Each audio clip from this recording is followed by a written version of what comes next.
You know, there are moments in time that transform the nation.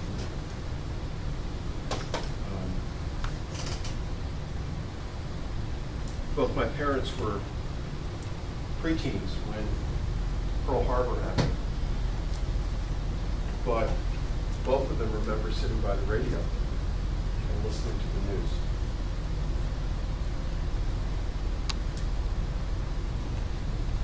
There have been moments in time that have completely changed the dynamic and the direction of the nation. Today we're remembering just one moment,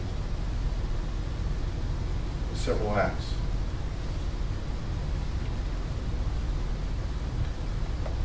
The sign that I put up on the church marquee out there yesterday, one of my kids commented about the connection between freedom and forgiveness, and that are they really never free?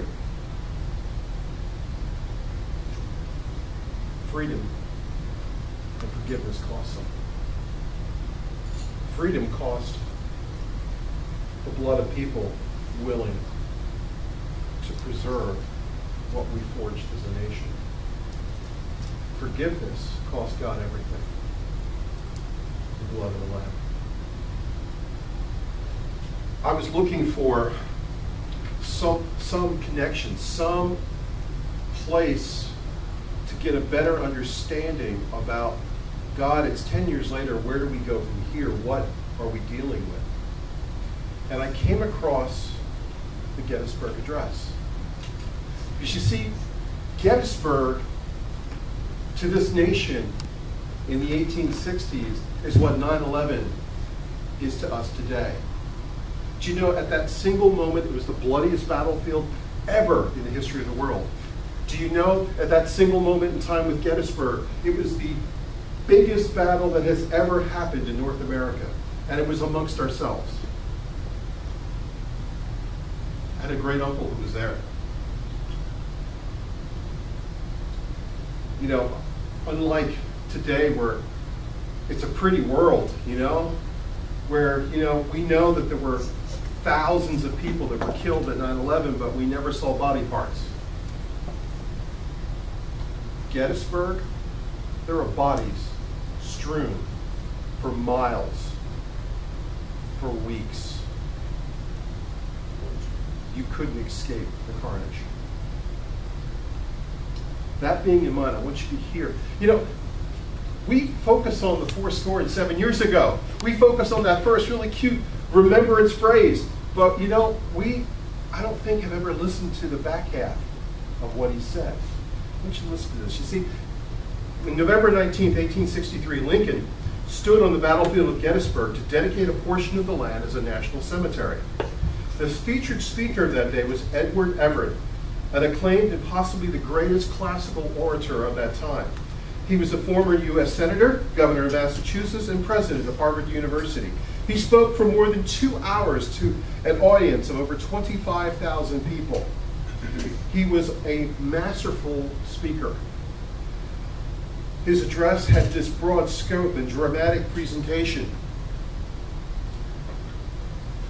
Followed by his speech was a musical interlude by the Baltimore Glee Club. And then finally, President Lincoln was formally introduced. Do you know that his speech was so short that the cameraman who was taking a picture to memorialize the event,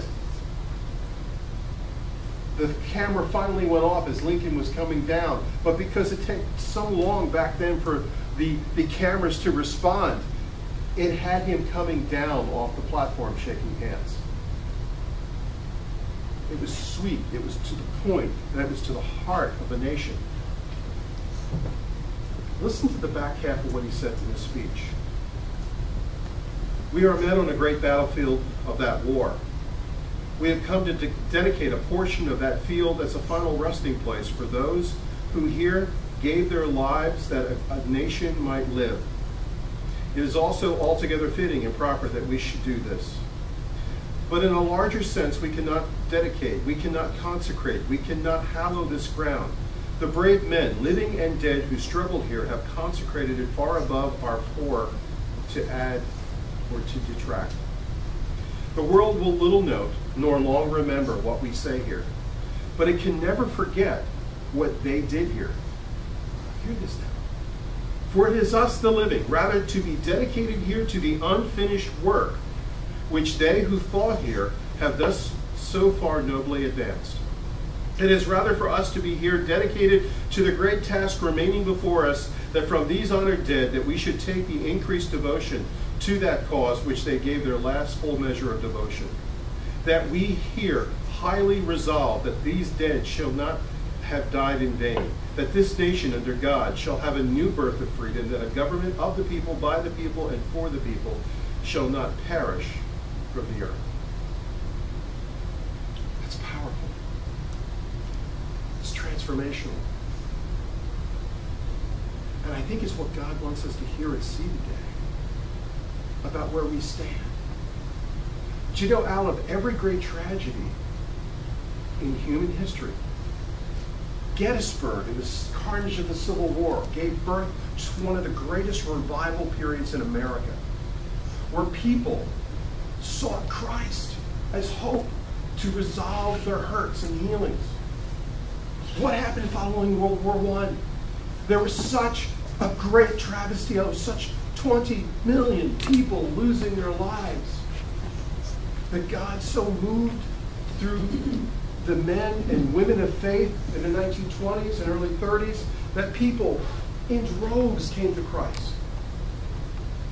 World War II, this massive carnage led to this greatest missionary outreach that we have known. You see, when bad things happen, people's hearts turn towards God. We can't take that away from this moment. We have to see, what are we going to do with it? And there's a passage that you might think is like, whoa, this is the... Turn to Luke 7. I'm not going to be long. But I want you to see this morning in Luke 7. Because you see, there are two ways that we can handle this forgiveness factor.